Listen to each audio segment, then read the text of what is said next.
All new this morning, some might say raising one toddler is a challenge. How about raising multiple toddlers all at the same time? That's what one West Michigan couple is doing, and you may be surprised by just how many. They say it's tough, but that they would not change a thing. Once the shock wore off, well, it didn't really ever wear off.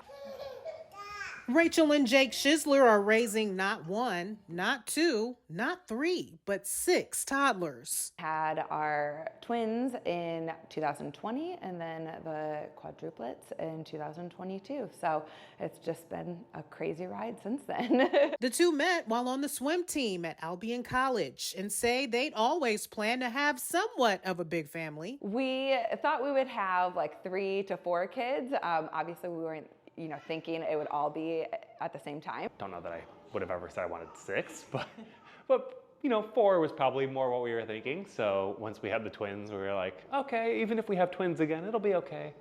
And then we got 4 more. We were doing fertility treatments, so we kind of expected twins. And that's exactly what happened the first time around.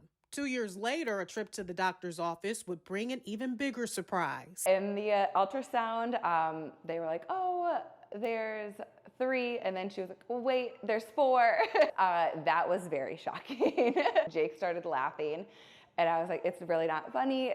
That car ride home, we were both like very silent. Adding twins and quadruplets to already very busy lives. Knowing we were gonna have multiples, we knew how important having a schedule and keeping them together on the same schedule was going to be, because if it was always somebody was trying to eat or things were just going off, it was just going to be way too hard for us to manage. Both work full-time, Rachael as a teacher, Jake as a dentist. The Army paid for me to go to dental school, so once I graduated from dental school, I worked as an active duty dentist for 4 years down in Georgia.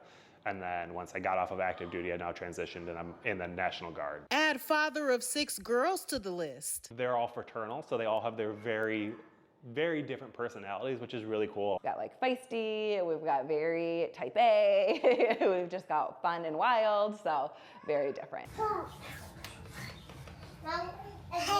Now the twins being 4 and being a little bit older, watching them and the way that they love on each other, but then the way they care for their little sisters, and when they want to read a book, they try to get the babies to crawl up on their lap and snuggle. It's really cute just watching. At the very beginning when they were born, it was very hard to tell them apart. And if we look back even at pictures, I would label the pictures of their names, because if I look at them now, I'd be like, who is that?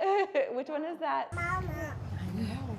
Mama. It's not easy, but they say they'd never give it up. When you think about your life and like, how are you going to do it? How are you going to survive? And you just do it every single day, and it works. The one thing that people kind of get caught up on is just, holy cow, that's really hard and it's crazy. And it is, it's stressful and it's good, but it's just such a blessing. Like, God has blessed us so much and we love this family. We wouldn't ask for anything different.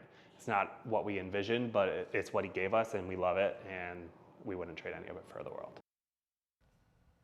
Both parents are just 33 years old, by the way. They say something that really helped them adjust: the nurses at Helen DeVos Children's Hospital, who helped take care of the quadruplets for several weeks after they were born and before they were able to go home. The parents say those nurses helped to get the babies on a steady eating and napping schedule, and that helped a lot.